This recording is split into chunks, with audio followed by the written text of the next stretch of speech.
एक शीर्ष हत्यारे को एक असाधारण अनुबंध प्राप्त हुआ। मिशन की कठिनाई बेहद अधिक थी क्योंकि लक्ष्य एक निजी द्वीप पर रहता था जो अत्यंत कड़ी सुरक्षा में था। द्वीप के 2 समुद्री मील क्षेत्र तक दुनिया भर के सर्वश्रेष्ठ सुरक्षा दल 24 घंटे गश्त करते थे। यहाँ तक कि रोजाना आने वाले किसान भी कठोर जांच के बाद ही द्वीप में प्रवेश कर सकते थे। ऊपर से ड्रोन गश्त लगातार सतत निगरानी कर रहा था, जिससे यह मिशन असंभव सा लग रहा था। लेकिन जैकल कोडनेम वाला यह हत्यारा अब भी हार मानने को तैयार नहीं था। कई दिनों की निगरानी के बाद उसने देखा कि लक्ष्य हर दिन एक निश्चित समय पर समुद्र में तैरने की आदत रखता है।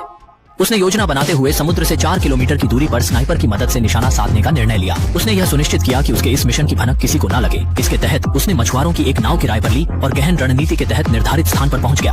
वहां उसने नाव के कप्तान को भी ठिकाने लगा दिया, जो उसके निर्दयी स्वभाव को दर्शाता है। समुद्र में निशाना लगाना जमीन पर निशाना लगाने से कहीं अधिक चुनौतीपूर्ण था। इसके लिए जैकल ने विशेष तकनीकी तैयारी की थी। उसने एक उन्नत गायरो स्थिर प्रणाली का इस्तेमाल किया, जिसे उसने अपने शरीर पर इंस्टॉल किया था। इसके अलावा उसने अपने साथ 4 उच्च विस्फोटक गोलियां और अन्य जरूरी उपकरण भी रखे थे।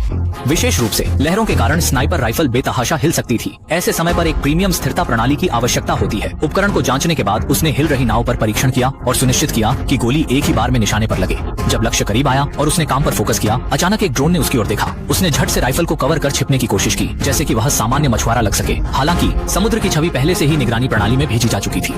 सौभाग्य से यह नाव एक सामान्य मछुआरों की नाव थी जो अंतर्राष्ट्रीय जल में खड़ी थी, इसलिए सिक्योरिटी कप्तान को शक नहीं हुआ। जब समुद्र को सुरक्षित माना गया, तभी व्यापारी अपनी सुरक्षा गार्ड के साथ विला से बाहर आए। जैकल, जो मौके का इंतजार कर रहा था, तुरंत अपने स्नाइपर राइफल में गोली भरने लगा। जैसे ही व्यापारी पानी में कूदने वाले थे, उसने निशाना साधा, लेकिन एक बड़ी लहर ने नाव को जोर से हिला दिया, जिससे उसका निशाना चूक गया। अगर उसने मौके का सही इस्तेमाल नहीं किया तो मिशन असफल हो सकता था।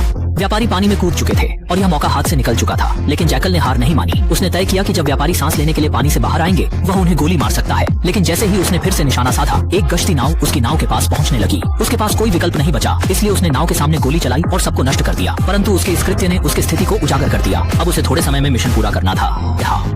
सौभाग्य से उसने अपने साथ सिग्नल जैमर लिया था, जिसने ड्रोन के ट्रैकिंग सिस्टम को बाधित कर दिया। लेकिन सिक्योरिटी कप्तान ने खतरे को पहचान लिया और तुरंत गार्ड्स को आदेश दिया कि व्यापारी को पानी में सुरक्षा दें। जैकल ने अभी तक गोली नहीं चलाई थी, लेकिन व्यापारी को सुरक्षा गार्ड ने पानी में दबा दिया। इंसान की सांस को सीमित समय तक रोका जा सकता है, इसलिए जैकल को केवल इंतजार करना था। जैसे ही व्यापारी ने अपनी सांस रोकने की सीमा पार की, जैकल ने अपने हथियार से गोली दाग दी। लेकिन वफादार गार्ड मिसाइल की तरह आगे बढ़े और अब समस्या यह थी कि जैकल के पास केवल एक आखिरी गोली बची थी। अगर यह निशाना चूक गया तो वह इनाम से हाथ धो बैठेगा।